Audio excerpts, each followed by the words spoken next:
چچی جان، ہانی کہاں ہے؟ حسن پرجوش سا ان کے گھر داخل ہوا۔ سامنے ہی لان میں چیئر پر بیٹھی چائے کی چسکیاں لیتی مہرالنساء کو دیکھا تو انہیں مخاطب کر گیا۔ ارے حسن بیٹا، تم آؤ بیٹھو، چائے پیو گے؟ ہانی اپنے روم میں ہے، اسے چائے کی آفر کرتے ہوئے مہرالنساء نے اس کی بات کا جواب دیا۔ نہیں چچی شکریہ، مجھے ہانیہ سے کچھ ضروری بات کرنی ہے، میں بس ابھی آیا اس سے مل کے۔ حسن کا چہرہ کسی انجانی خوشی سے چمک رہا تھا۔ مہرالنساء قدرے حیران ہوئیں اور اس کی اس ایکسائٹمنٹ پر مسکراتیں۔ حسن تیز قدموں سے اندر کی جانب بڑھ گیا۔ ہانیہ کے دروازے کے سامنے رک کر اس نے اپنا پھولا ہوا سانس درست کیا، ایک ہاتھ میں پکڑا گفٹ کمر کے پیچھے چھپا لیا اور لبوں پر دھیمی سی مسکراہٹ کے دروازے پر دستک دی۔ پہلی دستک پر کوئی آواز سنائی نہ دی، اندر سے اجازت بھی نہ دی گئی تھی۔ ہانیہ، حسن نے اسے پکارتے ہوئے دوبارہ دستک دی، لیکن کوئی جواب نہیں دیا گیا۔ حسن نے قدرے حیران ہو کر دروازے کا ہینڈل گھمایا، دروازہ کھلتا چلا گیا۔ اس نے نظریں ادھر ادھر گھمائیں، گمان تھا کہ شاید وہ واش روم میں ہوگی، تبھی جواب نہیں دیا۔ لیکن حسن کو حیرت کا جھٹکا لگا جب ہانیہ کو بیڈ پر ہی آلتی پالتی مارے بیٹھے دیکھا۔ ہانی، کیا ہوا یار؟ دستک بھی دی میں نے، آواز بھی، کوئی جواب کیوں نہیں دیا تم نے؟ وہ تھوڑا پریشان سا ہو گیا۔ پچھلے کچھ عرصے سے ہانیہ کا رویہ بہت عجیب سا ہو گیا تھا، بالکل کمرہ نشین ہو کر رہ گئی تھی وہ۔ ہر وقت ہنسنے مسکرانے والی لڑکی کو نہ جانے کیوں خاموشی کا دورہ پڑ گیا تھا۔ اس بار بھی کوئی جواب نہ پا کر حسن قدم بڑھاتا استکایا، چہرے کی خوشی بھی مان سی پڑ گئی تھی اس کی سرد مہری کو دیکھ کر۔ ہانیہ، میں تم سے مخاطب ہوں، اس کے سامنے بیٹھ کر حسن قدرے سخت لہجے میں بولا، وہ جو سامنے موجود کاغذ پر آڑی ترچھی لکیریں کھینچ رہی تھی۔ اس نے ایک پل کو ہاتھ روکا، نظریں اٹھا کر حسن کو دیکھا اور پھر سے اسی کام میں مصروف ہو گئی۔ اس کا بے رنگ چہرہ اور خالی خالی آنکھیں دیکھ کر حسن کے اندر کہیں گہری تکلیف کا احساس جاگا تھا۔ کہاں تو وہ سلیقہ مند، نوک سک سے تیار ہونے والی لڑکی تھی، لپسٹک کی تو شیدائی تھی وہ۔ حسن نے کبھی اسے لپسٹک کے بغیر نہ دیکھا تھا، لیکن پچھلے کچھ عرصے سے وہ جیسے خود اپنے ہی وجود میں سے بے نیاز سی ہو گئی تھی۔ کسی اور کے جذبات و احساسات کا تو کیا خیال کرتی، اسے خود اپنا ہوش نہ تھا۔ اس کے جھکے سر کو دیکھتے رہنے کے بعد حسن نے کمر کے پیچھے چھپایا گفٹ نکالا۔ مبارک ہو ہانیہ، تمہارا رزلٹ آیا ہے آج اور فرسٹ ڈویژن میں پاس ہوئی ہو تم۔ کچھ دیر پہلے کی خوشی ایک بار پھر اس کے لہجے سے جھلکنے لگی تھی۔ ہانیہ نے پینسل روکی، اس کے بڑھائے گئے گفٹ کو دیکھا، پھر گہرا سانس بھرتے ہوئے وہ گفٹ تھام کر بغیر اسے دیکھے سائڈ ٹیبل پر رکھ دیا۔ حسن جو یہ توقع کر رہا تھا کہ وہ خوشی سے پاگل ہو جائے گی، چیخ اٹھے گی، فوراً گفٹ کھول کر دیکھے گی، سارے گھر والوں کو جا کر یہ خوشخبری سنائے گی، اس کا ایسا سرد و سپاٹ سا رویہ نہ جانے کیوں اسے الجھن میں مبتلا کر گیا۔ ہانیہ، ہوا کیا ہے یار؟ تم ایسی روکھی پھیکی سی کیوں ہو گئی ہو؟ مجھ سے ناراضگی ہے کوئی؟ وہ پہلے بھی کئی بار کوشش کر چکا تھا اس کے اس رویے کی وجہ ڈھونڈنے کی، اپنی کوئی غلطی، کوئی کوتاہی تلاش کرنے کی، لیکن لاکھ کوشش کے باوجود اسے اپنی کوئی غلطی یاد نہ آئی جس پر ہانیہ خفا ہو سکتی ہے۔ میں نے کیا کیا ہے؟ حسن کے شکوہ کرنے پر بالآخر ہانیہ نے زبان کھولی۔ یہ تو میں پوچھنا چاہ رہا ہوں کہ میں نے کیا کیا ہے؟ تم مجھ سے ٹھیک طرح بات نہیں کرتی، اب میرے ساتھ کہیں باہر بھی نہیں جاتی، ہمارے گھر نہیں آتی، کوئی ہنسی مذاق نہیں کرتی، کوئی شور شرابہ نہیں، کوئی شوخی شرارت نہیں، اور تو اور اتنی بڑی خوشخبری سنانے آیا میں آج تمہیں۔ جانتی ہو ابھی تک کسی اور کو اس بارے میں نہیں بتایا میں نے کہ پہلے تمہیں ہی بتاؤں گا۔ ایک اور بھی گڈ نیوز تھی میرے پاس، لیکن تم نے اپنے پاس ہونے پر ہی کوئی ری ایکشن نہیں دیا تو دوسری نیوز پر کیا کہو گی؟ یہاں تک کہ آج میرے دیے گئے گفٹ پر بھی تھینکس تک نہیں کہا تم نے، جبکہ پہلے بے تابی سے میرا دیا گفٹ کھولتی تھیں، کئی بار اپنی خوشی کا اظہار کرتی تھیں۔ ایسی تو کبھی بھی تم نہیں تھیں۔ وہ اداس سا کہہ رہا تھا۔ تھینکس، اس نے سپاٹ لہجے میں فقط ایک لفظ کہا، گفٹ کو کھولنے کی زحمت ابھی تک نہیں کی تھی۔ یار مسئلہ کیا ہے تمہارے ساتھ؟ آخر کس خطا کی سزا دے رہی ہو مجھے؟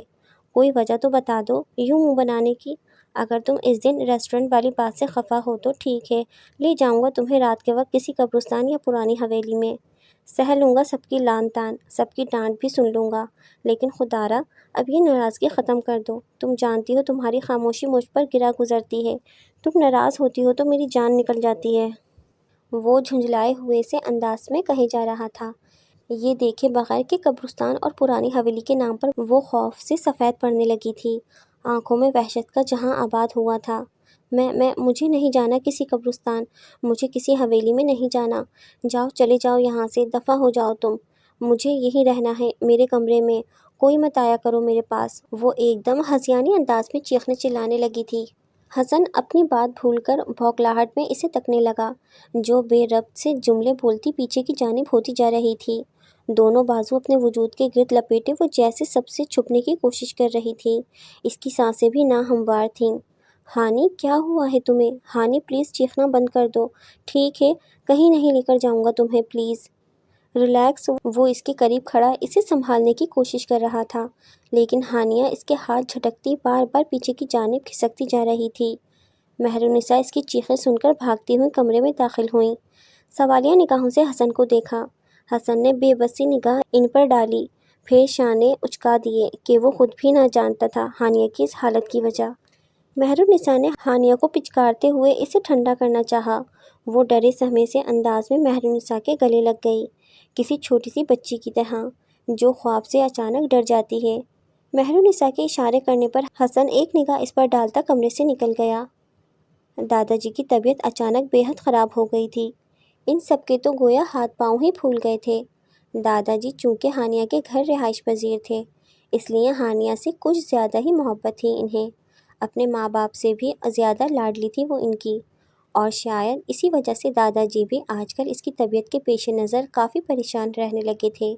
بہت سے ڈاکٹر سے اس کا علاج بھی کروایا، لیکن سب اس کی اس حالت کی وجہ ڈپریشن قرار دے کر میڈیسنز دے دیتے، اور کل رات دادا جی نے ہانیہ کے حوالے سے شاید کوئی بہت برا خواب دیکھا تھا، جس کے باعث وہ خاصے پریشان تھے، کیونکہ ان کی اکثر خواب سچے ہوا کرتے تھے، اور اسی بات کی ٹینشن لیتے ہوئے انہوں نے اپنی طبیعت خراب کر لی۔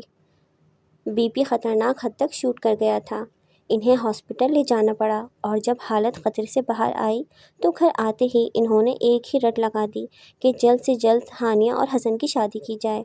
ان کی اس اچانک ضد کے باعث دونوں گھرانے خاصے پریشان ہو چکے تھے کہ اس طرح ایک دم سے کیسے شادی کر دی جائے۔ ان کے لیے بہت سے پلان سوچ رکھے تھے دونوں گھروں نے۔ اب 15 دن میں تیاریاں کرنا بے حد مشکل تھا، لیکن چونکہ یہ حکم دادا جی کا تھا، لہٰذا اس حکم کو ٹالنا ناممکن تھا۔ اسی لیے سب بڑوں کے اکٹھے ہو کر یہ فیصلہ کیا کہ 7 دن بعد یعنی اگلے جمعے کو نکاح کر دیا جائے گا، اور پھر 15 دن بعد جمعے کو ہی رخصتی کا عمل طے پا جائے گا۔ کسی نے سوچا بھی نہ تھا کہ یہ شادی اتنی جلدی ہو جائے گی، کیونکہ ابھی ہانیہ کو مزید پڑھنا تھا، حسن کی نئی نئی جاب لگی تھی، اسے اسٹیبلش ہونا تھا، اپنا کریئر بنانا تھا، پھر 3 سے 4 سال بعد تک شادی متوقع تھی۔ لیکن قسمت کو شاید کچھ اور ہی منظور تھا۔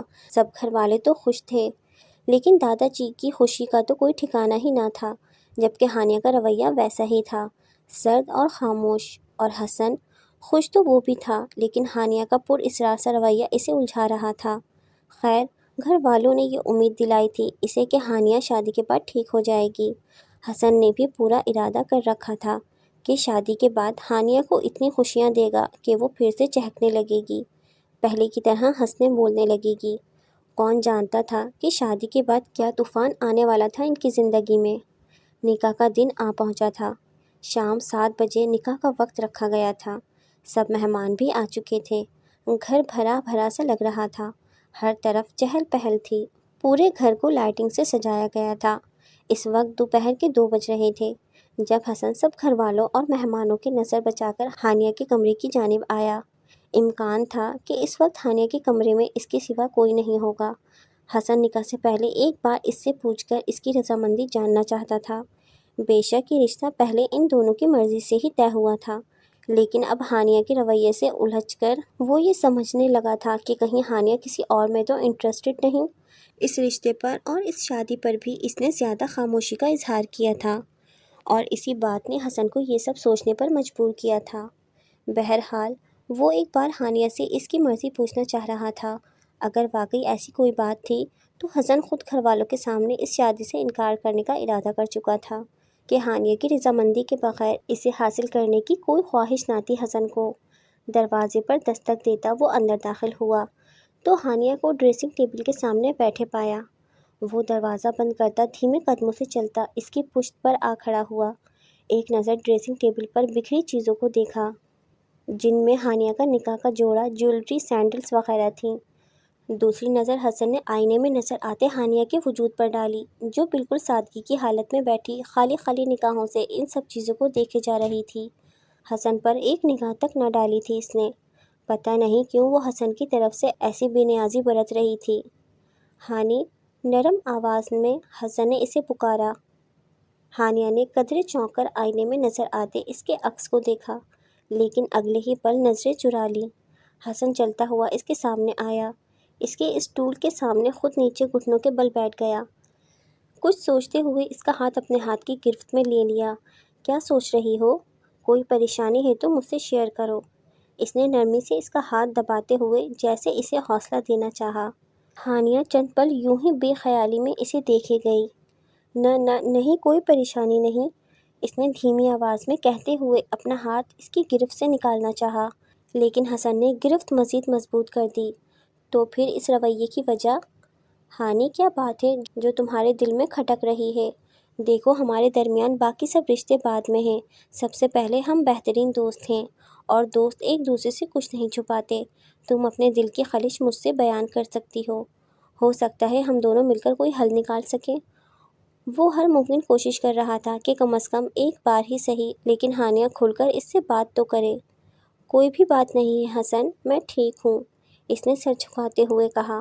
ساتھ ہی وہ اپنے ناخنوں سے کھیل رہی تھی، جیسے اپنے اندر کی اضطراب کو چھپانے کی ایک ادنا سی کوشش کر رہی ہو۔ کیا تم اس رشتے سے خوش نہیں ہو؟ آخری حربہ آزمایا تھا حسن نے، لیکن یہ سوال پوچھتے ہوئے اس کے لہجے میں خوف کی جھلک ہانیہ نے بھی واضح محسوس کی تھی۔ اس کی آنکھوں میں ایک ڈر سا تھا، شاید ہانیہ کی جانب سے مثبت جواب ملنے کا ڈر۔ ہانیہ خاموش سی ہو گئی۔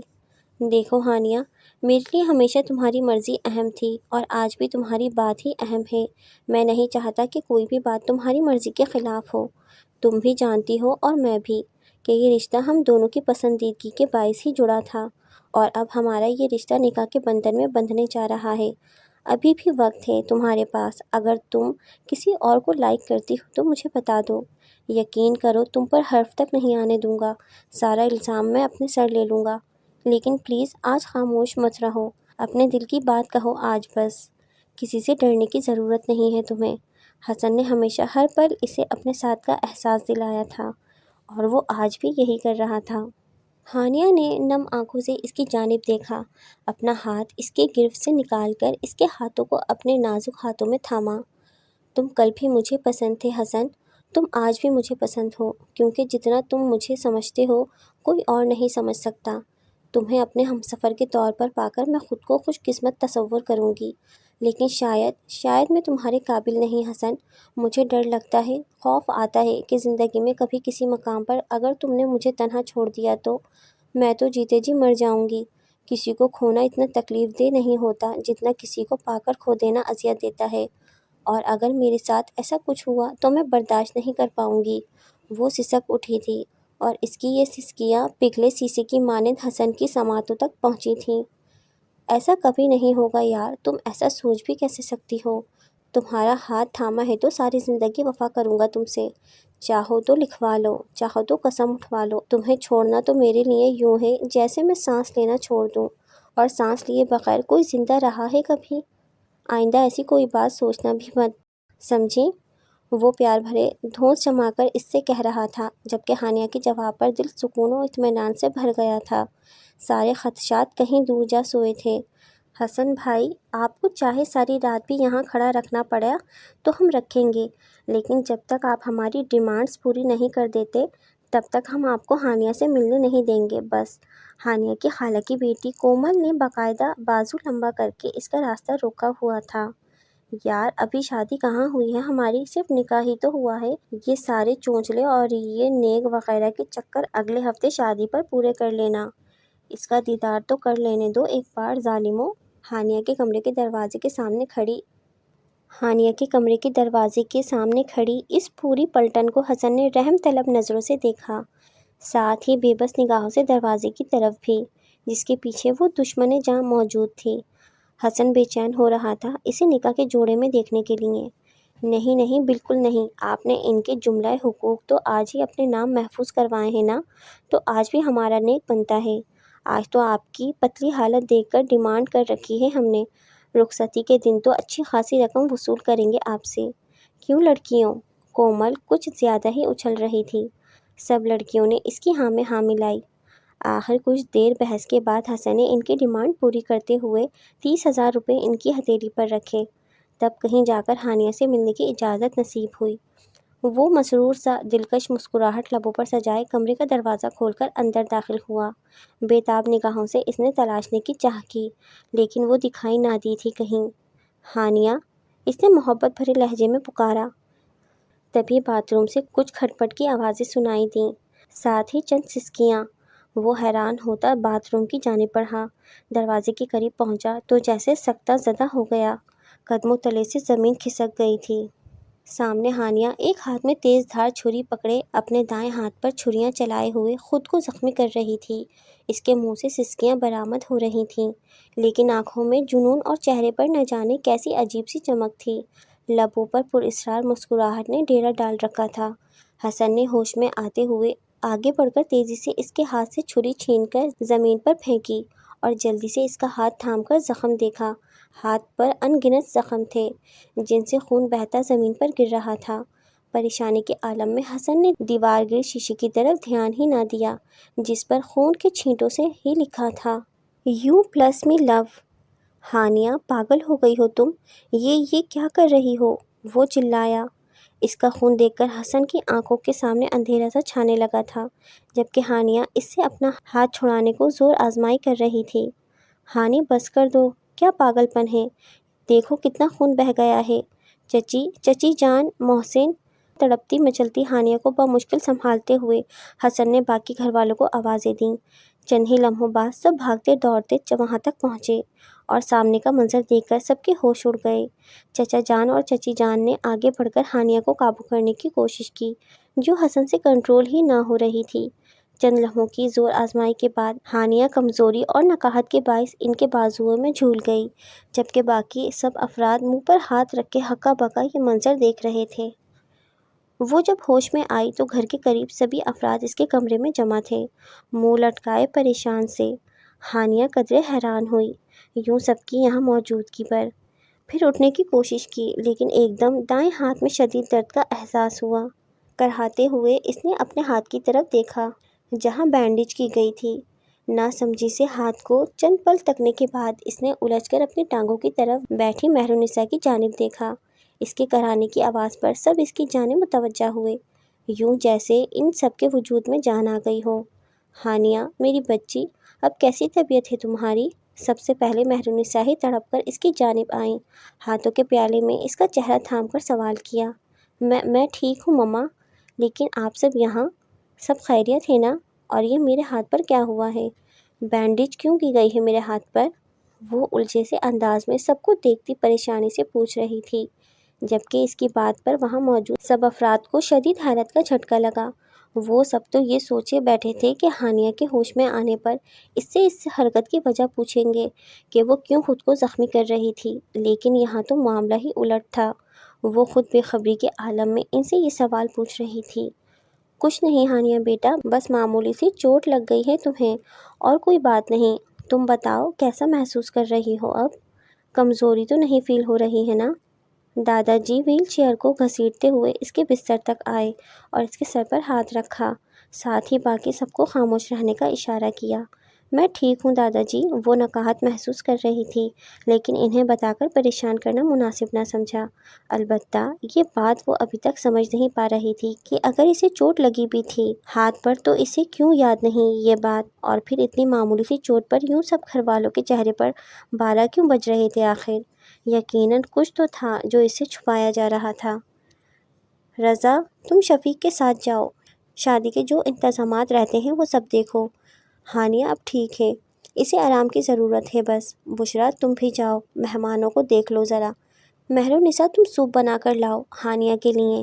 چلو چلو شاباش، سب اپنے اپنے کام کرو، وقت بہت کم ہے۔ نکاح تو سادگی سے کروا دیا، لیکن رخصتی بہت دھوم دھام سے کرنی ہے۔ کوئی کمی نہیں رہنی چاہیے ہمارے بچوں کی شادی میں۔ دادا جی نے اپنے لہجے کو حشاش بشاش بنانے کی کوشش کرتے ہوئے سب کو ان کے کاموں کے لیے بھیج دیا۔ کمرے میں صرف حسن، محسن اور دادا جی رہ گئے۔ حسن بیٹا تم بھی آرام کر لو، کل سے تیاریوں میں لگے تھے، اوپر سے ہانیہ کی فکر، ان سب چیزوں نے تھکا دیا ہوگا تمہیں، جاؤ سو جاؤ جا کر۔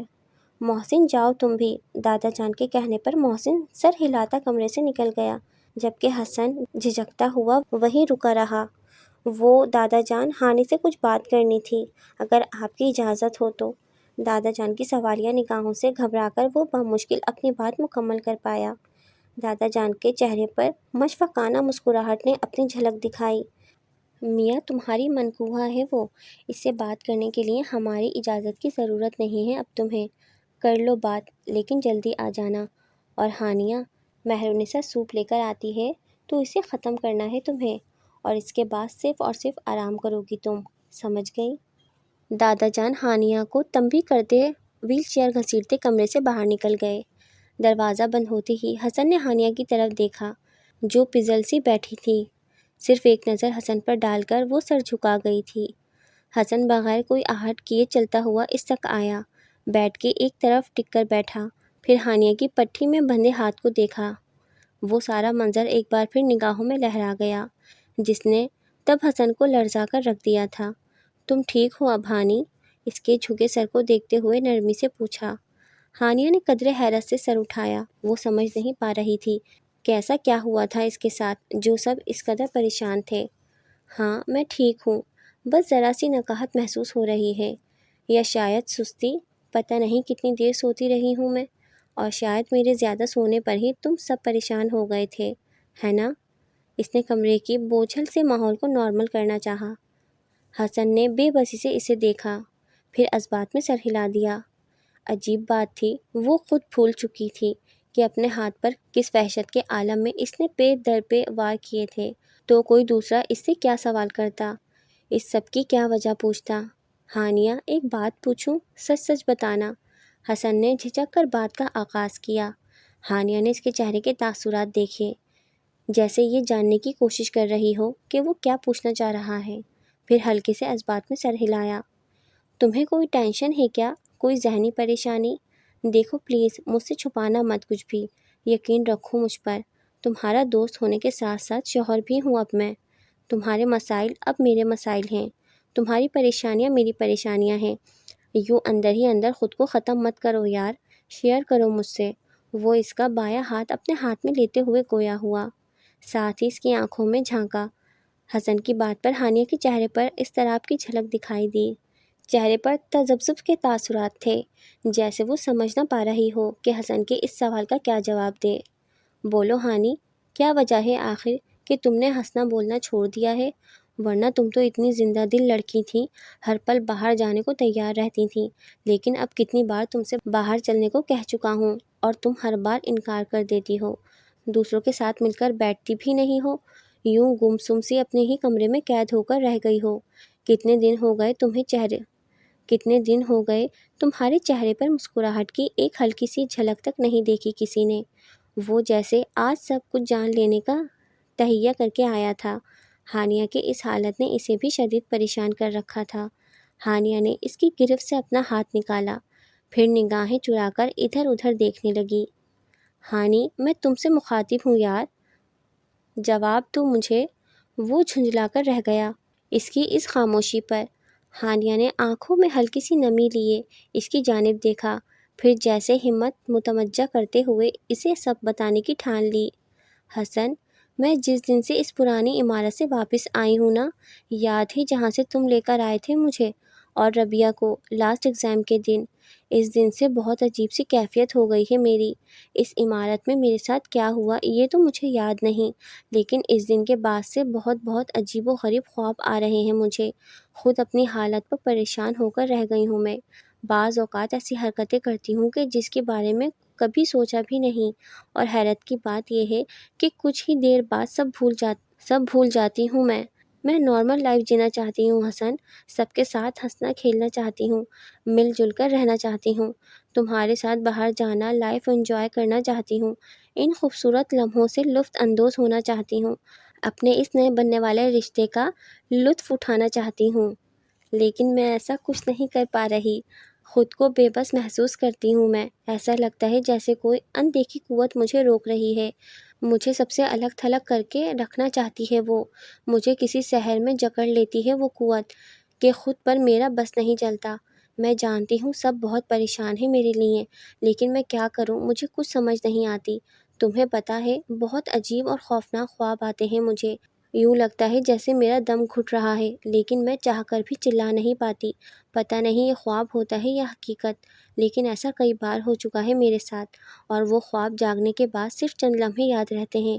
اس کے بعد لاکھ کوشش کر لوں یاد کرنے کی، اپنی یادداشت ٹٹولنے کی، لیکن اس خواب سے متعلق کوئی بھی بات ذہن میں نہیں آتی۔ میں بہت ڈر جاتی ہوں حسن کہ کہیں تم لوگ یہ سب جاننے کے بعد مجھے پاگل نہ سمجھنے لگ جاؤ، کہیں مجھ سے کنارہ نہ کر لو۔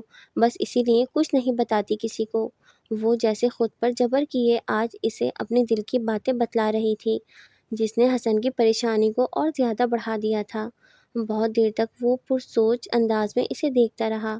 ہانیہ سر جھکائے چہرے پر پھسلتے آنسو صاف کر رہی تھی۔ کچھ دیر بعد حسن گہری سانس لیتا سیدھا ہوا۔ تم ٹینشن مت لو، سب ٹھیک ہو جائے گا۔ یہ سب تمہارا وہم بھی ہو سکتا ہے ہانیہ۔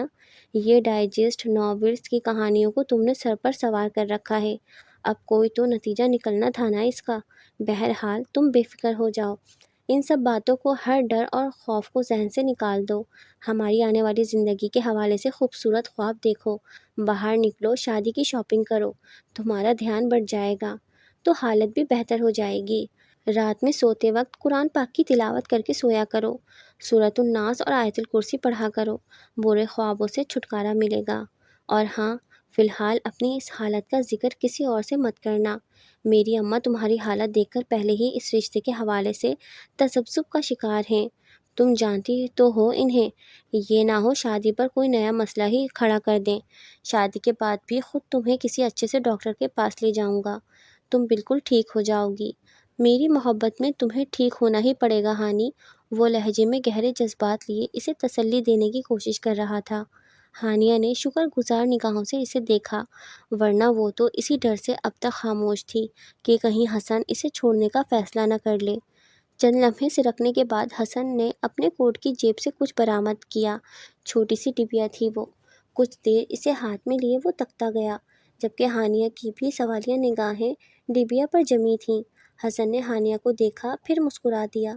میری پہلی محنت کی کمائی سے تمہارے لیے یہ گولڈ کی رنگ خریدی تھی۔ سوچا تھا نکاح کے بعد تمہیں منہ دکھائی کے طور پر یہ رنگ دوں گا، لیکن جب تمہارے کمرے میں آیا تو یہاں کی صورتحال کو دیکھ کر خود دنگ رہ گیا۔ خیر جو ہوا سو ہوا، کیا اب اجازت ہے؟ سوالیہ نگاہوں سے اسے دیکھا۔ ہانیہ کا ہاتھ ابھی تک حسن کی گرفت میں تھا۔ ہانیہ نے جھیپتے ہوئے اثبات میں سر ہلایا۔ حسن نے اجازت ملتے ہی وہ نازک سی رنگ اس کی انگلی میں ڈال دی۔ یہ صرف نکاح کے بعد کی منہ دکھائی ہے، رخصتی کے وقت بھی منہ دکھائی ملے گی تمہیں۔ کہیں یہ سوچ سوچ کر رنگ کالا نہ کر لینا کہ منہ دکھائی میں فقط ایک رنگ ہی ملی ہے۔ حسن نے شرارتی لہجہ اختیار کیا، جس پر ہانیہ کھلکھلا کر ہنس دی۔ حسن کو لگا جیسے ٹھنڈے پانی کی پھوار اس کے دل پر پڑی ہو۔ ہانیہ کے گالوں میں پڑتے ڈمپلز میں کہیں حسن کا دل الجھنے لگا تھا، نگاہیں بھی بے اختیار ہونے لگیں۔ وہ کچھ کہنے ہی لگا تھا جب دروازے پر دستک ہوئی۔ ساتھ ہی محسن کی آواز سنائی دی، حسن بھائی، اماں بلا رہی ہیں آپ کو۔ حسن نے ایک نظر بند دروازے کو دیکھا۔ اچھا آ رہا ہوں، اونچی آواز میں بتایا۔ دروازے سے قدموں کی آہٹ دور جاتی سنائی دی۔ حسن ہانیہ کی طرف متوجہ ہوا، جو محبت بھری نگاہوں سے ہاتھ کی تیسری انگلی میں موجود رنگ کو دیکھ رہی تھی۔ میں چلتا ہوں ہانی، تم بھی آرام کرو، اور ہاں کوشش کرنا کہ زیادہ دیر اکیلی نہ رہو، مہمان وغیرہ آئے ہیں، ان کے ساتھ بیٹھ جایا کرو، اور شادی کی تیاریوں میں بھرپور شرکت کرو، کیونکہ یہ دن دوبارہ نہیں آئیں گے ہماری زندگی میں۔ اب کسی بھی چیز کی ٹینشن نہیں لینی، خوش رہا کرو۔ اگلے ہفتے مجھے میرے روم میں فریش اور خوش باش ہانی چاہیے، سمجھ گئیں؟ پیار بھری دھونس لہجے میں بھرتے ہوئے وہ کہہ رہا تھا۔ ہانیہ نے بچوں کی سی معصومیت آنکھوں میں سموتے ہوئے سر اس بات میں ہلایا۔ گڈ گرل، چلو اب آرام کرو، میں ذرا اماں کی بات سن لوں۔ اس کے گال کو نرمی سے سہلا کر حسن اٹھ گیا۔ کوٹ جھٹک کر سیدھا کرتے ہوئے وہ کمرے سے نکل گیا، جبکہ ہانیہ پھر سے حسن کی دی گئی رنگ کو دیکھے جا رہی تھی۔ حسن دروازے پر دستک دیتا اماں جان کے کمرے میں داخل ہوا، جو جلے پیر کی بلی کی طرح ادھر سے ادھر چکر لگا رہی تھیں۔ حسن کو سامنے دیکھ کر ان کے قدم تھمے۔ اماں آپ نے بلایا تھا؟ حسن نے ماں کے چہرے کو دیکھا جہاں پریشانی کے تاثرات تھے۔ ہاں حسن، ادھر بیٹھ، تجھ سے ضروری بات کرنی ہے۔ بشریٰ بیگم نے اس کا ہاتھ تھام کر اسے بیڈ پر بٹھایا، پھر اس کے مقابل خود بھی بیٹھ گئیں۔ وہ چونکہ پنجابی خاندان سے تعلق رکھتی تھیں، اس لیے رضا صاحب سے بیانے کے بعد بھی ان کی اردو میں کہیں کہیں پنجابی کے الفاظ اور لہجے کی جھلک نظر آتی تھی۔ خیریت ہے اماں؟ آپ کچھ پریشان سی لگ رہی ہیں، حسن نے تذبذب کے عالم میں ان سے پوچھا۔ ارے خیریت ہی تو نہیں ہے حسن، میں کچھ نہیں بلکہ بہت زیادہ پریشان ہوں، تیرے مستقبل کے حوالے سے بہت ٹینشن میں ہوں۔ بشریٰ بیگم سمجھ نہیں پا رہی تھی کہ کیسے بات شروع کریں۔ حسن ان کے انداز پر ٹھٹکا۔ کیا مطلب ہے اماں؟ کیا کہنا چاہ رہی ہیں آپ؟ اگرچہ حسن کو اماں کے دماغ میں پکتی کھچڑی کی کچھ حد تک سنگن مل گئی تھی جس نے اسے شدید دکھ میں مبتلا کیا تھا، لیکن ابھی تک اماں نے کھل کر اس سے بات نہیں کی تھی اس بارے میں۔ حسن آج کچھ حد تک ان کی بات کا موضوع سمجھ گیا تھا۔ دیکھ پتر، جو کچھ میں تجھ سے آج کہنے والی ہوں غور سے سننا اور میری بات کو غلط رنگ میں نہ لینا۔ بس یہ یقین رکھ کہ میں جو بھی کروں یا جو بھی کہوں گی یہ سب تیری ہی بھلائی کے لیے ہوگا۔ ایک ماں کبھی بھی اپنے بچوں کا برا نہیں چاہ سکتی۔ بشریٰ بیگم نے تمہید باندھنے کی کوشش کی۔ اماں، آپ کو جو کہنا ہے صاف صاف کہیے، یوں پہلیاں مت بجھائیں۔ حسن اکتانے لگا تھا اب، لہجے میں ہلکی سی کڑواہٹ نے بھی جھلک دکھلائی۔ حسن، میں چاہتی ہوں کہ تو اس شادی سے انکار کر دے، وہ لڑکی تیرے قابل نہیں رہی ابھی بھی کچھ نہیں بگڑا پتر، طلاق دے دے اسے۔ بشریٰ بیگم کی بات ابھی منہ میں ہی تھی جب حسن ایک دم اٹھ کھڑا ہوا۔ اماں، وہ طیش اور صدمے سے بھری آواز میں چلایا۔ شکر تھا کہ دروازہ بند تھا، اس لیے باہر آواز نہیں گئی۔ بشریٰ بیگم تو ہکا بکا اس کا رد عمل دیکھتی رہ گئیں۔ آپ جانتی بھی ہیں کہ آپ کیا کہہ رہی ہیں؟ جسے آپ وہ لڑکی کہہ کر مخاطب کر رہی ہیں وہ میری بیوی ہے، ابھی کل ہی نکاح ہوا ہے اس سے میرا۔ وہ صدمے سے چور آواز میں گویا ہوا۔ بے تحاشا دکھ ہوا تھا اسے اماں کے منہ سے یہ بات سن کر۔ یہی تو میں تجھے سمجھانے کی کوشش کر رہی ہوں حسن کہ ابھی صرف نکاح ہوا ہے، رخصتی نہیں۔ تیری عقل پر پتھر تو نہیں پڑ گئے؟ حسن، تو سب کچھ سنوار سکتا ہے ابھی، اس کی حالت دیکھی ہے تو نے؟ وہ لڑکی جسے خود اپنا ہوش نہیں، وہ اس گھر کو اور تجھے کیا خاک سنبھالے گی؟ دیکھا تھا کیسے اس نے خود کو یوں چھریاں مار مار کر زخمی کر لیا، کل کو تیرے ساتھ بھی ایسا ہی کچھ کر دے گی وہ۔ عقل کے ناخن لے حسن، ہر گزرتے دن کے ساتھ اس کی طبیعت بگڑتی جا رہی ہے، اور ایسی پاگل لڑکی سے میں تیری شادی ہرگز نہیں کروں گی، چاہے پورے خاندان کے خلاف ہی کیوں نہ جانا پڑے مجھے۔ کل کو دوسروں کی باتیں نہیں سننی مجھے۔ کیا کہیں گے تمہارے ننیال والے کہ اپنے اتنے خوبرو بیٹے کے لیے یہی بیمار اور پاگل لڑکی ملی تھی مجھے؟ اماں کے لہجے میں ہانیہ کے لیے زہر ہی زہر تھا۔ حسن دنگ رہ گیا تھا کہ کل تک جو اماں ہانیہ پر جان چھڑکتی تھیں آج اس کے اتنے خلاف کیسے ہو گئیں۔ بشریٰ بیگم کی باتوں پر حسن لب بھینچتے چند لمحے خود پر قابو پانے کی کوشش کرتا رہا۔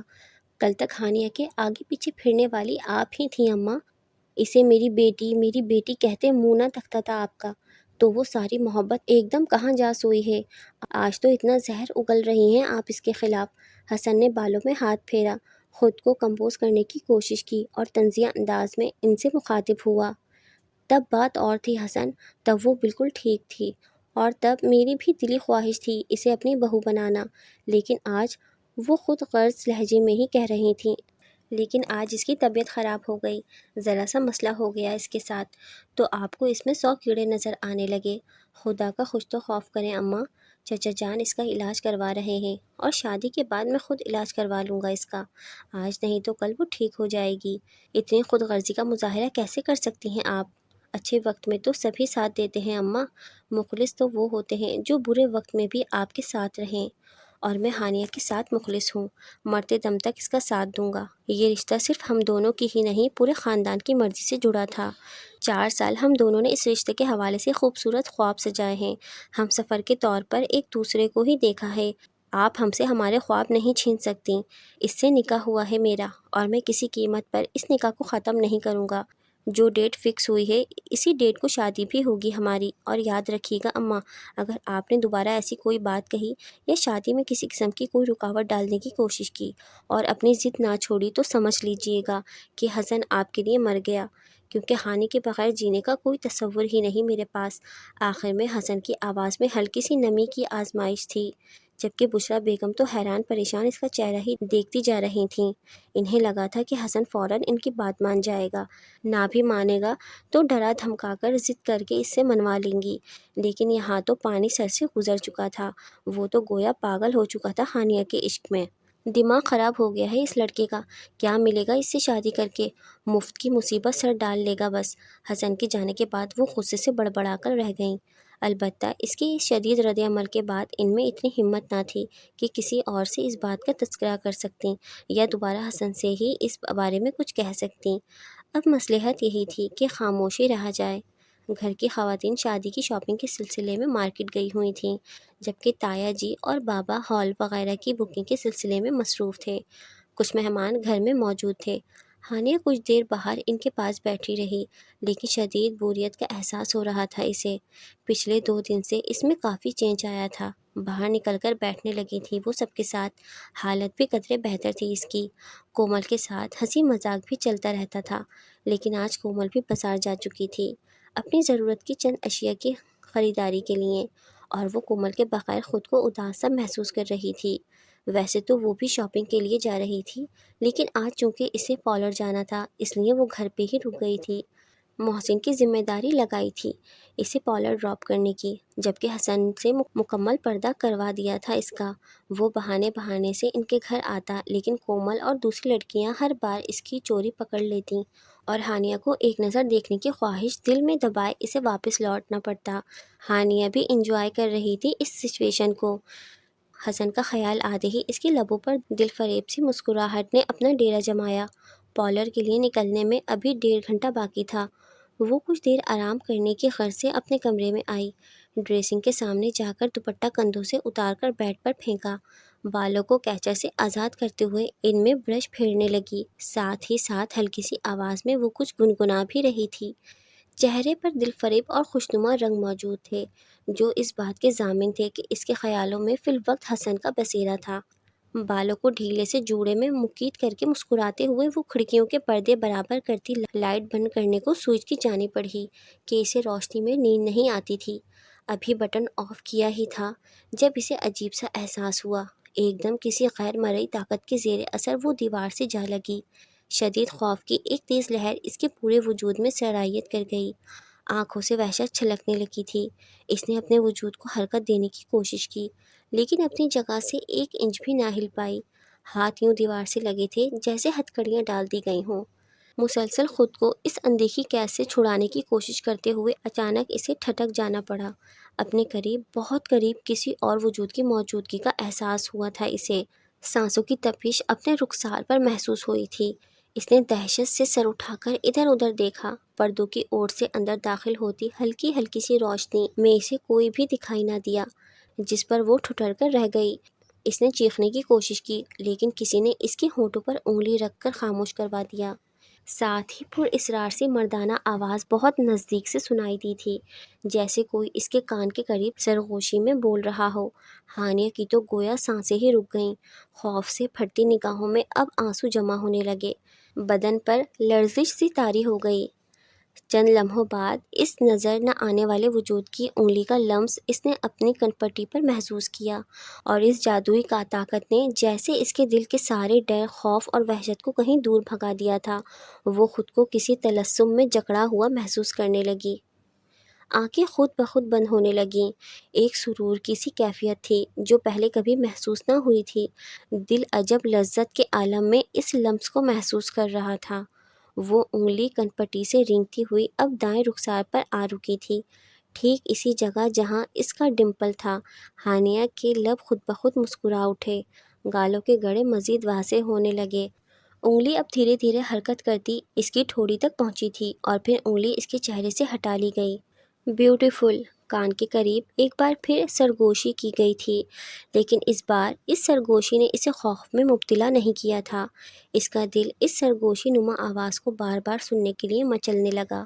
اس کی آنکھیں ہنوز بند تھیں، جیسے وہ نیند کے عالم میں ہو، کوئی خوبصورت حسین ترین خواب دیکھ رہی ہو۔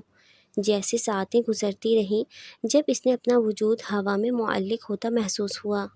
کسی نے بہت نرمی سے اس کے نازک وجود کو اپنے بازوؤں میں اٹھایا تھا۔ وہ ان بازوؤں کی گرفت اپنے وجود کے گرد محسوس کر سکتی تھی۔ وہ جو بھی تھا اسی لیے بیڈ کی جانب بڑھ گیا۔ نرمی اور احتیاط سے اسے بیڈ پر لٹایا گیا تھا، پھر بڑی محبت اور عقیدت کے ساتھ اس کے دائیں ہاتھ کی پشت پر ہونٹوں کا لمس چھوڑا گیا۔ ہانیہ کو یوں محسوس ہوا جیسے اس کا دل اسی ہاتھ میں دھڑکنے لگا ہو۔ دھڑکنوں کا شور واضح سنائی دے رہا تھا۔ چند پل مزید گزرے تھے جب وہ ایک جھٹکے سے اٹھ بیٹھی۔ گہرے گہرے سانس بھرتے ہوئے اس نے اپنی گردن کو چھوا تو احساس ہوا کہ پورا وجود پسینے سے بھیگا ہوا تھا، جبکہ سردیوں کا موسم تھا۔ ایسے موسم میں اتنا پسینہ! ایک دم بے تحاشا خوف نے اسے کپکپانے پر مجبور کر دیا۔ کچھ دیر پہلے کے سارے مناظر یاد کر کے اس کی ریڑھ کی ہڈی میں سنسنی کی ایک لہر سی دوڑ گئی۔ ذہن سمجھنے سے قاصر تھا کہ ابھی چند منٹ پہلے جو کچھ ہوا وہ سب صرف اس کا خواب تھا یا اس کا اس حقیقت سے بھی کوئی تعلق تھا۔ اس نے بے ساختہ اپنے گال کو چھوا جہاں وہ لمس ابھی تک محسوس ہو رہا تھا، پھر اپنے ہاتھ کو دیکھا۔ بظاہر ایسا کچھ بھی نہ تھا جو یہ احساس دلاتا کہ جو کچھ ہوا وہ حقیقت ہے، لیکن اندر کہیں کوئی بار بار اسے یہ یقین دہانی کروانے کی کوشش کر رہا تھا کہ یہ سب فقط اس کا خواب نہیں تھا۔ شادی میں فقط 2 دن باقی تھے۔ پرسوں مہندی کی تقریب تھی اور اس کے اگلے دن بارات۔ گھر میں ہر فرد مصروف تھا کسی نہ کسی کام میں۔ ایک وہی تھی جسے آج کل اپنا آپ فارغ ترین لگ رہا تھا۔ کبھی ادھر بیٹھتی کبھی ادھر، کسی کام کو بھی ہاتھ نہ لگانے دیا جا رہا تھا اسے۔ اب اکتانے لگی تھی وہ، فارغ رہ کر۔ پہلے ناول یا ڈائجسٹ وغیرہ پڑھ کر وہ وقت گزار لیتی تھی یا کوئی ہارر مووی دیکھ لیتی، لیکن اب حسن کی سختی سے منع کرنے پر وہ خود کو اس کام سے بھی روکے ہوئے تھی۔ کتنے دن ہوئے اس نے حسن کی ایک جھلک تک نہ دیکھی تھی۔ کچھ اس لیے بھی وہ اداس ہو رہی تھی۔ سیل فون آج کل کومل کے قبضے میں تھا، جسے یہ کہہ کر اس سے لے لیا گیا تھا کہ وہ حسن سے بالکل بات نہیں کرے گی، کال یا میسیجز پر۔ اور یوں ان دنوں کی یہ بے قراریاں اور جذبات کی شدتوں میں مزید اضافہ ہوا تھا۔ وہ احتجاج کرتی رہ گئی لیکن اس کی ایک نہ سنی گئی۔ اب یہ چند دن حسن سے اس کا رابطہ بالکل منقطع کر دیا گیا تھا، اور کومل اور اس کی باقی کزنز ان دونوں کی حالت دیکھ دیکھ کر ہنستی رہتیں۔ رات کا وقت تھا۔ ڈنر کے بعد سب خواتین اپنی اپنی شاپنگ ایک دوسرے کو دکھا رہی تھیں۔ ہانیہ بھی وہیں ان کے قریب بیٹھی تھی۔ کبھی لب کچلنے لگتی، کبھی دانتوں سے ناخن کاٹنے لگتی۔ نہ جانے کیوں عجب سی بے قراری تھی، کہیں سکون ہی میسر نہیں تھا۔ لگتا ہے ہانیہ مس کر رہی ہے حسن بھائی کو۔ کیوں ہانی؟ کومل نے لب دانتوں تلے دباتے ہوئے شرارت بھرے لہجے میں اسے مخاطب کیا۔ ہانیہ فقط مسکرا کر رہ گئی کہ اب اتنی خواتین کے درمیان بیٹھ کر وہ کیا کہتی۔ اگر اقرار کر لیتی تو اس کا ریکارڈ لگ جاتا۔ کیا بات ہے ہانیہ، بڑی خاموش سی ہو، بشریٰ بیگم نے اسے مخاطب کیا۔ ہانیہ کی اب بہتر ہوتی حالت پر ان کے دل کا میل بھی ذرا کم ہوا تھا، اور اپنی سوچ پر وہ خود بھی شرمندہ سی ہو کر رہ گئی تھیں۔ تھک گئی ہوگی نا، آج بازار میں خوار بھی تو بہت ہوئے ہیں۔ مہرالنساء نے محبت سے ہانیہ کی طرف دیکھا، جس کے چہرے پر واقعی تھکن کے آثار تھے۔ ارے اتنی جلدی کیسے تھک گئیں؟ ابھی تو ڈھولک رکھنی ہے ہمیں، یہ تھکاوٹ وغیرہ کا کوئی بہانہ نہیں چلے گا۔ کومل تو فوراً بول اٹھی۔ باقی لڑکیوں نے بھی اس کی ہاں میں ہاں ملائی۔ لڑکیوں مت تنگ کرو میری بہو کو، آج وہ واقعی بہت تھک گئی ہے، آرام کرنے دو اسے۔ پھر مہندی، بارات اور ولیمے کے دن بھی تو اسے تھکنا ہے، اس سے پہلے تو سکون کا سانس لینے دو بیچاری کو۔ ہانیہ بیٹا تم جاؤ اپنے کمرے میں، جاؤ شاباش، آرام کرو جا کر، کل پھر پارلر جانا ہے تم نے، اب تمہارے بازار کے چکر ختم، ہمیں اپنی بہو کو بیمار نہیں کرنا شادی پر۔ بشریٰ بیگم اس سے مخاطب تھیں۔ ہانیہ تو جیسے پہلے ہی اجازت ملنے کے انتظار میں تھی، سر ہلاتی اٹھی، کمر گویا اکڑ سی گئی تھی، گردن کے قریب کندھوں میں بھی درد ہو رہا تھا۔ بالوں میں ہاتھ چلا کر انہیں درست کرتی وہ اپنے کمرے کی جانب بڑھ گئی۔ کمرے میں آ کر سائڈ ٹیبل پر پڑے جگ سے پانی گلاس میں انڈیلا، 3 سانس میں پانی ختم کر کے گلاس واپس رکھا۔ لائٹ آف کر کے زیرو پاور بلب آن کیا اور بالوں کو کیچر سے آزاد کرتے ہوئے وہ آڑی ترچھی بیڈ پر گر سی گئی۔ آنکھیں بند کیے تو چھم سے حزن کا سراپا آنکھوں میں لہرا گیا۔ ساتھ ہی چند دن پہلے کا وہ واقعہ جو جانے خواب تھا یا حقیقت، ایک دم خوف سے اسے اپنے حصار میں لے لیا تھا۔ زیر لب آیت الکرسی کا ورد کرتے کرتے وہ کب غنودگی میں چلی گئی خبر ہی نہ ہوئی۔ نہ جانے کتنی دیر گزری تھی جب یوں ہی اچانک اس کی آنکھ کھلی۔ شاید خنقی کا احساس ہوا تھا، تبھی نیند ٹوٹ گئی تھی، البتہ ذہن ابھی بھی غنودگی کی کیفیت میں تھا۔ آنکھیں کھولنے پر بھی کچھ دکھائی نہ دیا، شاید لائٹ چلی گئی تھی۔ وہ بیڈ سے اتری، چپل پہنے بغیر اندازے سے ڈریسنگ ٹیبل کی جانب بڑھی جس کے ایک دراز میں ٹارچ رکھی تھی۔ باہر بھی صرف خاموشی چھائی تھی، غالباً سب سو چکے تھے۔